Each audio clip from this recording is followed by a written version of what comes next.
ಈ herbal protein shake use ಮಾಡ್ತಾ ಇದ್ದಂಥ ಒಬ್ಬ ಮಹಿಳೆ ನಮ್ಮ ಕ್ಲಿನಿಕ್ಕಿಗೆ ಬಂದಿದ್ದರು.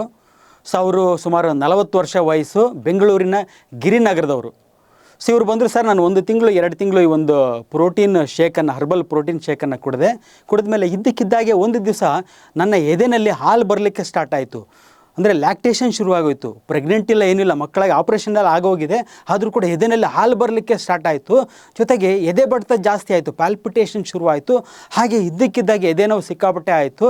ನಾನು ಹಾಸ್ಪಿಟ್ಲಿಗೆ ಹೋದೆ. ಹಾಸ್ಪಿಟ್ಲಲ್ಲಿ ಸೀರಿಯಸ್ ಆಗಿದ್ದರಿಂದ ಹಾಸ್ಪಿಟ್ಲಿಗೆ ಹೋದೆ. ಹಾಸ್ಪಿಟ್ಲಲ್ಲಿ ಅಡ್ಮಿಟ್ ಮಾಡಿಕೊಂಡ್ರು. ಅಡ್ಮಿಟ್ ಮಾಡಿಕೊಂಡು 4-5 ದಿವಸ ನಾನು ಹಾಸ್ಪಿಟ್ಲಲ್ಲಿದ್ದೆ, ICUನಲ್ಲಿದ್ದೆ.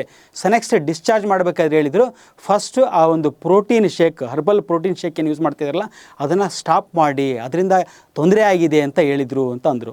ಸೊ ನೋಡಿ, ಈ ಒಂದು protein powder, herbal protein powder ಆಗಿರ್ಬೋದು ಅಥವಾ ಯಾವುದೇ ಒಂದು ಮೆಡಿಸಿನ್ ಇರ್ಬೋದು, ಅದೆಲ್ಲ ಯಾವುದೂ ಕೂಡ ಒಂದು ಸೇಫ್ ಅಲ್ಲ.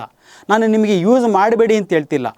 ಕೆಲವೊಬ್ರು ಅನ್ಕೊತಾರೆ, ಈ ಏಜೆಂಟ್ಸ್ಗಳು ಅದರಿಂದ ಅದು ಒಳ್ಳೆ ಆಯಿತು, ಇದು ಒಳ್ಳೆಯದಾಗುತ್ತೆ, ಹಾಗೆ ಹೀಗೆ ಅಂತ ಹೇಳ್ತಾರೆ. ನನ್ನ ಅಡ್ವೈಸ್ ಏನಂತಂದರೆ, ಯೂಸ್ ಮಾಡ್ತೀರಾ ನೀವು, ಯೂಸ್ ಮಾಡೋದಕ್ಕಿಂತ ಮುಂಚೆ ಫಸ್ಟ್ ನಿಮ್ಮ ಫ್ಯಾಮಿಲಿ ಡಾಕ್ಟ್ರನ್ನ ಕನ್ಸಲ್ಟ್ ಮಾಡಿ ಯೂಸ್ ಮಾಡಬೇಕೋ ಬೇಡವೋ. ಸರ್ ವೆಯ್ಟ್ ರಿಡ್ಯೂಸ್ ಮಾಡೋಕ್ಕೆ ನಾನು ಯೂಸ್ ಮಾಡಬೇಕಾ, ಅಥವಾ ನನ್ನ ಶುಗರ್ ಲೆವೆಲ್ ಕಮ್ಮಿ ಮಾಡಲಿಕ್ಕೆ ನಾನು ಈ ಹರ್ಬಲ್ ಪ್ರೋಟೀನ್ ಪೌಡ್ರನ್ನ ಯೂಸ್ ಮಾಡಬೇಕೋ ಬೇಡ ಅಂತೇಳಿ ನಿಮ್ಮ ಫ್ಯಾಮಿಲಿ ಡಾಕ್ಟ್ರನ್ನ ಕೇಳಿ ಅವರ ಒಂದು ಅಡ್ವೈಸ್ ತೊಗೊಂಡು ಅವ್ರು ತೊಗೊಳ್ಳಿ ಅಂತ ಹೇಳಿದರೆ ಯೂಸ್ ಮಾಡಿ. ಯಾರೋ ಏಜೆಂಟ್ ಹೇಳಿದ್ರು ಅಂತ ಹೇಳ್ಬಿಟ್ಟು ತೊಗೊಂಡು ನಿಮ್ಮ ಆರೋಗ್ಯನ ಹಾಳು ಮಾಡ್ಕೋಬೇಡಿ.